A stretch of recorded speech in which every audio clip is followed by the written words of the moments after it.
Na quietude de uma basílica em Assis, Itália, um jovem estudante de teologia capturou em vídeo algo que desafiaria todas as explicações racionais.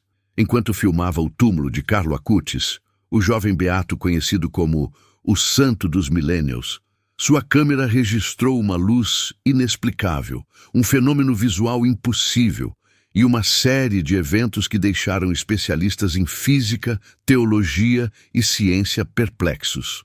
O que começou como uma simples visita devocional transformou-se numa investigação que atravessaria continentes, envolveria cientistas e pessoas de fé e tocaria milhões de corações ao redor do mundo. A pergunta permanece sem resposta definitiva. Foi um milagre, um fenômeno natural desconhecido ou algo além da compreensão humana?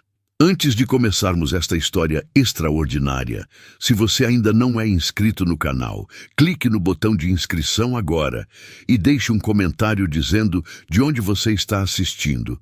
Adoraríamos saber de que parte do mundo você nos acompanha. Sua participação é muito importante para nós. Marco Santini tinha 23 anos quando sua vida mudou completamente. Estudante de teologia em Roma, ele sempre fora fascinado pela história de Carlo Acutis, o jovem italiano que faleceu aos 15 anos de leucemia em 2006 e que foi beatificado em 2020. Carlo era diferente, um adolescente apaixonado por tecnologia, programação e, acima de tudo, pela Eucaristia. Criou um site catalogando milagres eucarísticos ao redor do mundo, tornando-se um exemplo vibrante de como a fé poderia dialogar com o mundo digital. Marco havia planejado aquela viagem há meses. Era outubro de 2024 e ele queria visitar o santuário onde repousavam os restos mortais de Carlo, na igreja de Santa Maria Maggiore, em Assis. A cidade de São Francisco parecia o lugar perfeito para aquele que muitos consideravam um santo moderno. Naquela manhã de quinta-feira, o céu sobre Assis estava carregado de nuvens cinzentas, mas não chovia. Marco chegou cedo, antes das 7 da manhã, quando a igreja ainda estava quase vazia. Apenas alguns fiéis se distribuíam pelos bancos de madeira escura, mergulhados em oração silenciosa. A luz, filtrada pelos vitrais, criava padrões coloridos nas paredes de pedra antiga. O túmulo de Carlo ficava numa capela lateral, simples mas profundamente comovente. O corpo do jovem beato estava exposto em um sarcófago de vidro, vestido com jeans e tênis, exatamente como ele gostava de se vestir em vida. Ao lado, fotografias contavam sua história. Carlo sorrindo, Carlo diante do computador, Carlo recebendo a Eucaristia. Marco ajoelhou-se e começou a rezar. Trouxera consigo uma câmera semi-profissional, uma Canon EOS R6, porque queria documentar sua peregrinação. Talvez fazer um pequeno documentário sobre os jovens santos contemporâneos. Após alguns minutos de oração, ele começou a filmar. O enquadramento era simples, o túmulo iluminado pela luz suave das velas votivas, as flores frescas deixadas por devotos, a expressão serena no rosto do jovem beato. Marco ajustou o foco manualmente, garantindo que cada detalhe fosse capturado com nitidez. Então aconteceu. Através do visor da câmera, Marco viu algo que o fez congelar. Uma luz começou a emanar do túmulo, não das velas, não dos holofotes da igreja, mas algo diferente. Era uma luminosidade dourada, quase líquida, que parecia pulsar suavemente. A princípio, ele pensou que fosse um reflexo, talvez da luz matinal atravessando algum vitral em ângulo inusitado. Mas a luz cresceu em intensidade. Marco manteve a câmera firme, seu coração acelerando. A luminosidade agora envolvia completamente o sarcófago, criando algo semelhante a uma aura radiante. Ele piscou várias vezes, certo de que seus olhos estavam pregando-lhe uma peça. Mas não. Através da câmera, o fenômeno permanecia claro e inegável. Então veio o segundo evento inexplicável. No ar acima do túmulo, começou a se formar o que só poderia ser descrito como uma geometria de luz. Não eram formas aleatórias, mas padrões matemáticos complexos, fractais de luminosidade que se desdobravam e recolhiam sobre si mesmos, como se estivessem respirando. Marco, que havia estudado física antes de mudar para a teologia, reconheceu algo vagamente similar às projeções holográficas, mas isto era diferente. A luz não vinha de nenhuma fonte projetora. Simplesmente existia, suspensa no ar. Suas mãos tremiam agora, mas ele continuou filmando. O contador da câmera mostrava que já haviam se passado 3 minutos. Ao seu redor, outros fiéis também começavam a notar algo em comum. Uma senhora idosa levantou-se, aproximando-se lentamente. Um padre que passava pelo corredor central parou, seus olhos arregalados. A luminosidade atingiu seu ápice. O santuário inteiro parecia banhado numa luz dourada impossível, como se o sol tivesse entrado pela porta. E então, tão subitamente quanto começou, tudo cessou. A luz desapareceu, os padrões geométricos se dissiparam no ar, e o túmulo voltou a ser exatamente como era, iluminado apenas pelas velas tremeluzentes e pela luz difusa da manhã. Marco abaixou a câmera, seu coração batendo tão forte que ele podia ouvi-lo nos próprios ouvidos. Olhou ao redor. A senhora idosa tinha lágrimas escorrendo pelo rosto. O padre permanecia imóvel, boquiaberto. Outros 3 ou 4 fiéis olhavam uns para os outros, claramente tendo testemunhado algo extraordinário. Você filmou isso? Perguntou o padre, aproximando-se de Marco com passos apressados. Seu sotaque revelava que era local, de Assis. Sim, padre. Eu filmei. Pelo menos acho que filmei. Não sei se a câmera conseguiu capturar. Venha comigo, disse o padre, sua voz urgente, mas controlada. Precisamos ver isso. Preciso reportar isso ao bispo imediatamente. Na sacristia da igreja, Marco conectou sua câmera a um laptop que carregava na mochila. O padre, que se apresentara como Dom Giuseppe, chamou outros 2 clérigos. Eles se reuniram ao redor da pequena tela e Marco pressionou play. Os primeiros minutos mostravam exatamente o que ele havia enquadrado. O túmulo tranquilo, a luz suave das velas, tudo normal. Então, aos 2:47 da gravação, começou. Lá! Exclamou Dom Giuseppe, apontando para a tela. A luz dourada emergia na gravação exatamente como Marco se lembrava. Mas havia mais. Detalhes que seus olhos não haviam capturado no momento. A câmera, com sua capacidade de capturar 60 quadros por segundo, revelava nuances invisíveis à percepção humana em tempo real.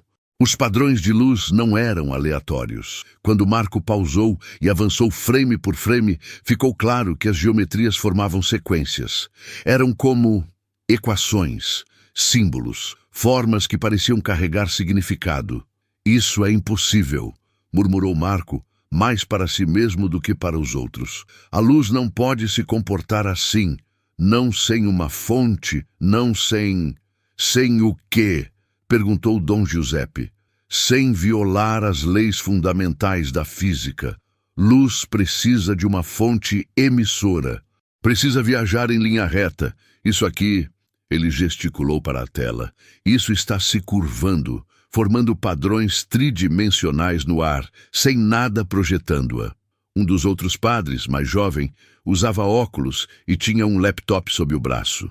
Posso fazer uma cópia desse arquivo? Perguntou ele. Tenho contatos na universidade, físicos que podem analisar isso. Marco assentiu, ainda atordoado. Claro, eu quero entender o que aconteceu.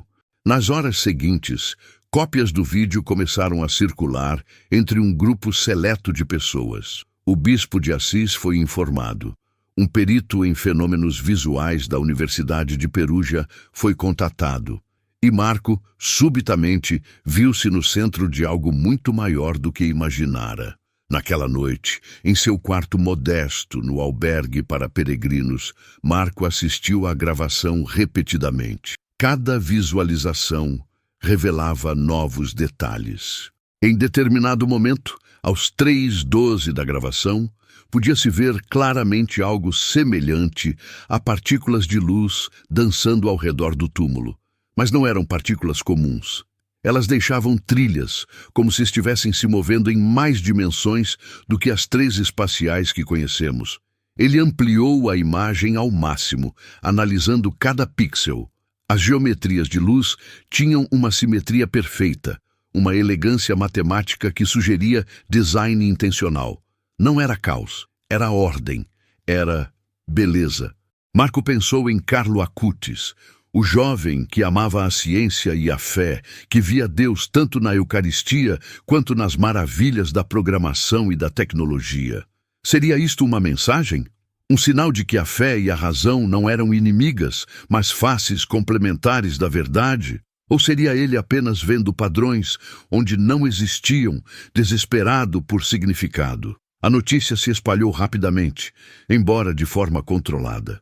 A Diocese de Assis, ciente da sensibilidade do assunto, manteve discrição, mas não podia impedir completamente a circulação da informação. Em uma semana, o vídeo havia chegado aos escritórios do Vaticano. Marco foi convidado a Roma para apresentar sua gravação a uma comissão especial. Não era bem uma investigação oficial de milagre, isso viria depois, talvez. Mas sim uma análise preliminar para determinar se havia necessidade de aprofundamento. A reunião aconteceu num edifício discreto perto de São Pedro. Marco foi recebido por 5 pessoas, 2 teólogos, um físico que também era padre jesuíta, um especialista em fenômenos ópticos e uma médica neurologista especializada em experiências perceptuais. Senhor Santini, começou o padre jesuíta, um homem de uns 60 anos com olhos penetrantes e voz calma. Agradeço por trazer isso à nossa atenção. Já analisamos sua gravação preliminarmente.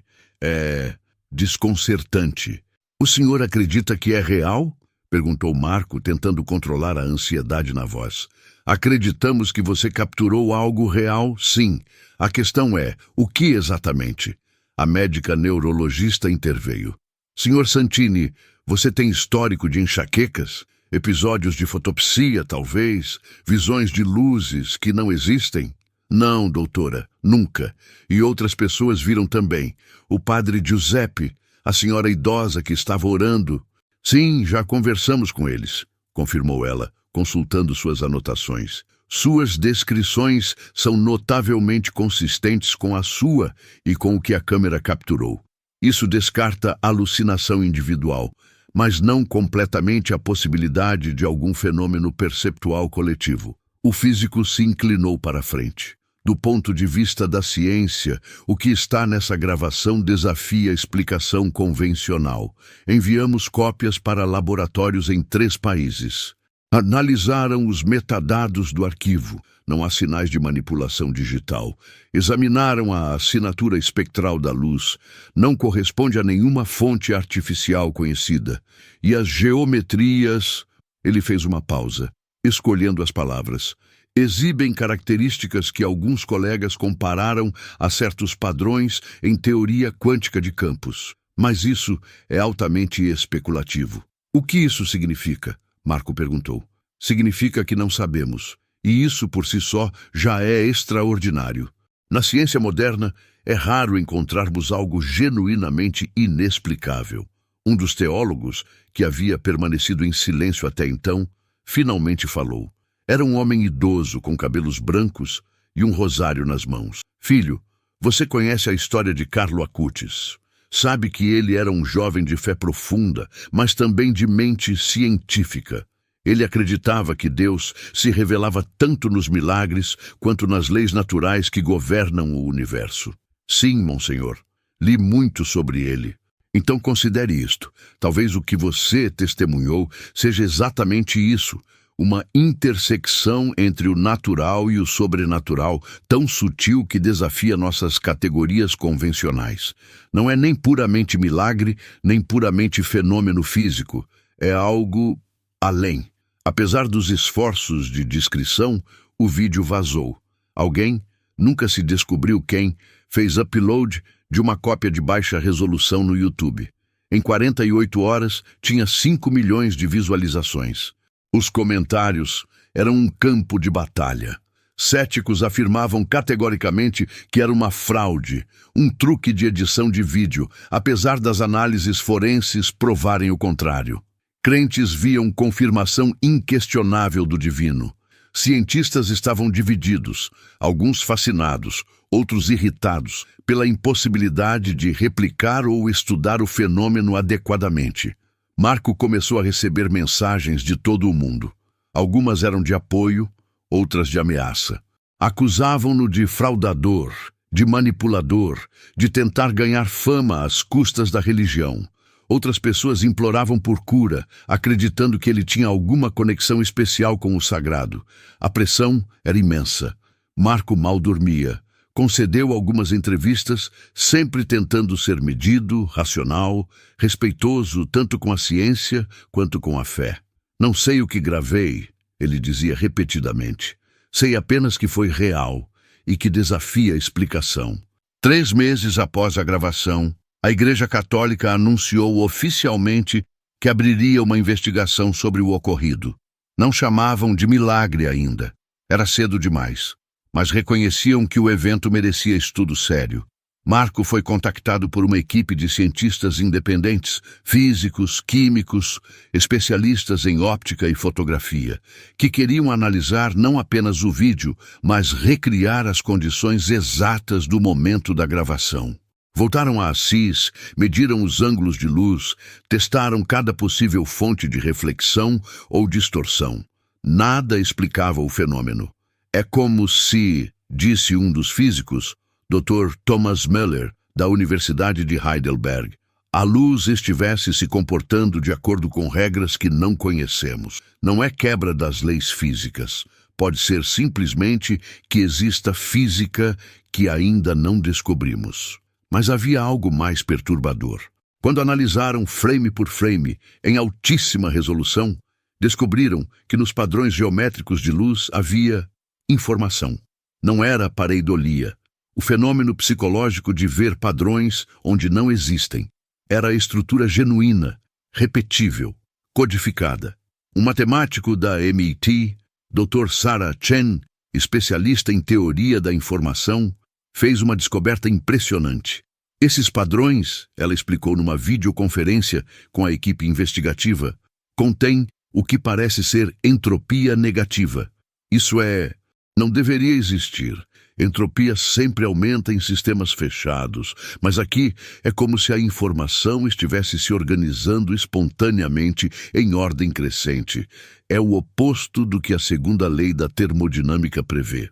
O que isso significaria? Perguntou Marco, que estava presente na reunião. Se for real, e eu enfatizo o se, significaria que esse evento não apenas desafia nossa física, mas sugere algo agindo de fora do sistema físico fechado do universo, uma fonte externa de ordem. Alguns poderiam chamar isso de inteligência. O silêncio que seguiu foi denso. A vida de Marco mudou irrevogavelmente. Ele se tornou uma figura pública involuntária, mas usou sua plataforma com propósito. Criou um canal no YouTube onde discutia fé e ciência, seguindo os passos digitais de Carlo Acutis. Mais importante, algo mudou dentro dele. A experiência não o tornou fanaticamente religioso nem rigidamente cético. Ao contrário, ele se viu habitando um espaço intermediário, um lugar de humildade epistêmica, onde mistério não era inimigo do conhecimento, mas seu companheiro. Ele visitou o túmulo de Carlo novamente, 6 meses após o incidente. Desta vez, não levou câmera. Apenas ajoelhou-se e orou. Agradeceu, não necessariamente por respostas, mas pela pergunta. Por ter sido lembrado de que o universo ainda guardava segredos, de que a realidade era mais profunda e estranha do que suas categorias mentais poderiam abarcar.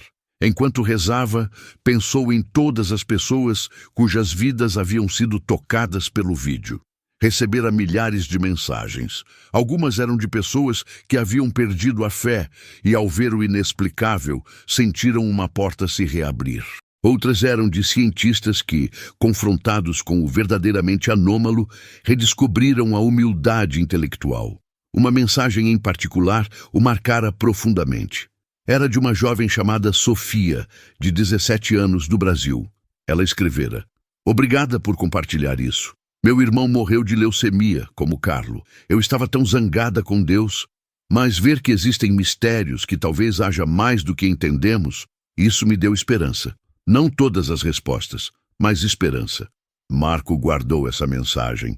Lembrava-o de porque tudo aquilo importava, não como prova definitiva de nada, mas como convite à transcendência, à possibilidade de que amor, beleza e significado não eram apenas ilusões bioquímicas, mas fios tecidos na própria estrutura da realidade. O debate acadêmico e teológico continuou. Conferências foram organizadas. Papers foram publicados em journals de física, filosofia e teologia. Algumas teorias tentavam explicar o fenômeno sem recorrer ao sobrenatural. Uma proposta sugeria que talvez houvesse uma fonte natural de radiação eletromagnética sob a igreja, talvez depósitos minerais peculiares, que em condições atmosféricas específicas poderia criar efeitos luminosos incomuns, mas testes geológicos não encontraram nada. Outra teoria propunha que o fenômeno fosse relacionado a estados quânticos macroscópicos, algo teoricamente possível, mas nunca observado em escalas visíveis. Partículas entrelaçadas, campos coerentes, fenômenos de tunelamento, todas ideias fascinantes, mas sem evidência empírica suficiente. Do lado teológico, a discussão era igualmente fervorosa. Alguns viam o evento como milagre claro, intervenção divina direta. Outros argumentavam que Deus não precisava violar leis naturais para se manifestar. Talvez o próprio funcionamento da natureza, em seus níveis mais profundos, fosse a verdadeira teofania, a revelação constante do divino. Um teólogo franciscano de Assis escreveu um ensaio belo sobre o assunto, sugerindo que Carlo Acutis, em vida, havia sido uma ponte entre fé e tecnologia, entre transcendência e imanência. Talvez, argumentava ele, o fenômeno no túmulo fosse um lembrete simbólico dessa vocação, um convite para que a nova geração não abandonasse nem a razão nem a fé, mas as mantivesse em diálogo frutífero. Marco leu esse ensaio 3 vezes. Ressoava com algo profundo em seu interior. 1 ano após a gravação, Marco completava sua tese de teologia. O tema: Epistemologia do Mistério, Fé, Ciência e o Inexplicável na Experiência Contemporânea. Ele defendeu a tese numa sala lotada da Pontifícia Universidade Gregoriana em Roma. Sua argumentação era cuidadosa. Não afirmava ter provado nada definitivamente, mas explorava como eventos anômalos desafiam nossas frameworks interpretativas e nos forçam a reavaliar suposições fundamentais sobre conhecimento, realidade e significado. A banca examinadora ficou impressionada. Aprovaram a tese com distinção. Após a defesa, Marco voltou mais uma vez a Assis. Havia algo que queria fazer. Com permissão das autoridades eclesiásticas, ele organizou um pequeno evento no santuário, uma vigília de oração e diálogo, aberta a cientistas, teólogos, céticos e crentes. Cerca de 50 pessoas compareceram. Sentaram-se em círculo na igreja, ao redor do túmulo de Carlo Acutis. Marco começou com uma simples pergunta: o que é mistério? As respostas foram variadas. Um físico disse: mistério é o que ainda não entendemos, mas um dia entenderemos. Uma freira respondeu: mistério é o espaço sagrado onde encontramos Deus. Um agnóstico ofereceu: mistério é a humildade de admitir os limites do nosso conhecimento. Marco escutou cada voz, então compartilhou sua própria reflexão. Há 1 ano gravei algo que mudou minha vida, não porque me deu respostas, mas porque me deu a pergunta certa. A pergunta não é: isso foi um milagre ou foi natural? Como se essas categorias fossem mutuamente exclusivas. A pergunta verdadeira é: Estamos dispostos a habitar o espaço do não saber com coragem e abertura? Ele olhou para o túmulo de Carlo. Esse jovem viveu apenas 15 anos, mas ensinou algo essencial, que podemos abraçar a fé sem abandonar a razão e explorar a ciência sem perder a admiração. Ele não via conflito entre amar a Eucaristia e amar a programação. Para ele, ambas revelavam verdade. O que gravei naquele dia, seja lá o que foi, me ensinou isso. O universo é mais estranho, mais belo e mais misterioso do que imaginamos. E isso não é motivo para medo ou dogmatismo. É convite à humildade, à maravilha, ao amor. Quando terminou de falar, um longo silêncio preencheu o santuário. Não era um silêncio vazio, mas denso de presença, como se algo inefável pairasse entre eles. Então, algo extraordinário aconteceu. Uma das velas votivas perto do túmulo, que estava apagada, acendeu-se sozinha. Não havia brisa, ninguém estava perto o suficiente para tocá-la. Simplesmente ganhou vida, uma pequena chama dançante. Todos viram. Ninguém falou por longos segundos. Finalmente, o físico que havia dito que mistério era apenas ignorância temporária, sorriu. Um sorriso genuíno, desprovido de cinismo. Talvez, ele disse suavemente, talvez mistério seja mais do que pensei. Os meses se transformaram em anos. A gravação de Marco nunca foi oficialmente declarada milagrosa pela Igreja. O processo canônico é lento e meticuloso, mas também nunca foi descartada ou explicada. Permaneceu no limbo epistemológico, real, documentada, testemunhada, mas resistente à categorização definitiva. E talvez, pensava Marco, fosse exatamente aí que precisava estar. Ele se tornou professor, ensinando sobre a interseção entre ciência e religião numa universidade em Milão. Seu curso era popular, sempre lotado de estudantes famintos por um caminho além do falso dilema entre cientificismo reducionista e fundamentalismo religioso. Marco se casou com uma bióloga chamada Helena, que compartilhava sua paixão por explorar as fronteiras do conhecimento com humildade e admiração. Tiveram uma filha que batizaram de Chiara, em homenagem a Santa Clara de Assis. Ocasionalmente, Marco ainda recebia mensagens sobre o vídeo. Alguns eram pesquisadores com novas teorias. Outros eram pessoas compartilhando como o evento havia impactado suas vidas. Cada mensagem era um lembrete de que aquela manhã de outubro não fora apenas sobre ele, mas sobre algo maior. Uma questão que tocava o núcleo da experiência humana. Papai, sua filha de 5 anos perguntou certa noite enquanto ele a colocava para dormir. Você realmente viu algo mágico naquela igreja? Marco sorriu. Vi algo que não consigo explicar completamente, Chiara. Então foi magia? Talvez. Ou talvez seja que a realidade é mais mágica do que pensamos, mesmo sem precisar quebrar regras. Às vezes, as próprias regras são o verdadeiro milagre. Ela ponderou isso, seus olhos já pesados de sono. Gosto disso, papai. Eu também, Piccola. Eu também. A história de Marco Santini e sua gravação inexplicável não termina com respostas definitivas, e essa é, paradoxalmente, sua mensagem mais profunda. O que ele capturou naquela manhã em Assis não foi apenas um fenômeno visual anômalo, mas um convite urgente para a humanidade contemporânea. Vivemos numa era de polarização epistêmica, onde as pessoas frequentemente se retiram para campos opostos. Materialismo científico absoluto de um lado, fundamentalismo religioso inflexível do outro. Mas a realidade, como aquela luz impossível dançando sobre o túmulo de Carlo Acutis, recusa-se a ser contida por nossas categorias estreitas. O verdadeiro legado daquele momento não está em provar ou desprovar o sobrenatural. Está em lembrar-nos de que humildade intelectual não é fraqueza, é sabedoria. Está em mostrar que fé e razão não são inimigas em guerra, mas parceiras numa dança de descoberta.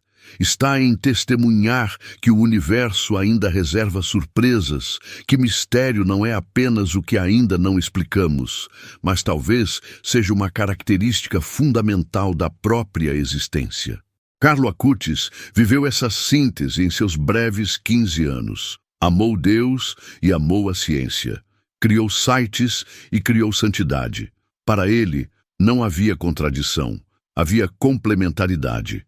Marco Santini, ao capturar aquela luz inexplicável, tornou-se portador involuntário dessa mensagem para uma nova geração.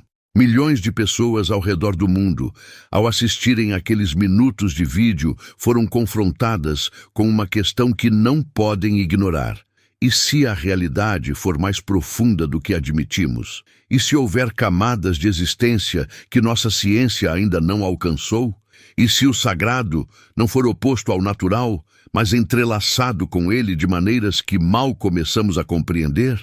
As vidas transformadas não foram apenas de Marco, mas de incontáveis pessoas tocadas pela história. Cientistas que redescobriram a admiração. Crentes que abraçaram a razão sem medo, céticos que aprenderam que incerteza não precisa levar ao niilismo, todos, de alguma forma, convidados a habitar o mistério com coragem. Hoje, peregrinos ainda visitam o túmulo de Carlo Acutis, em Assis. Alguns vão em busca de milagres, outros por curiosidade. Mas muitos vão porque aquele lugar se tornou símbolo de algo essencial. A possibilidade de que num mundo saturado de informação, mas faminto por significado, ainda existam portais para o transcendente. A gravação continua circulando, nunca plenamente explicada, nunca totalmente categorizada.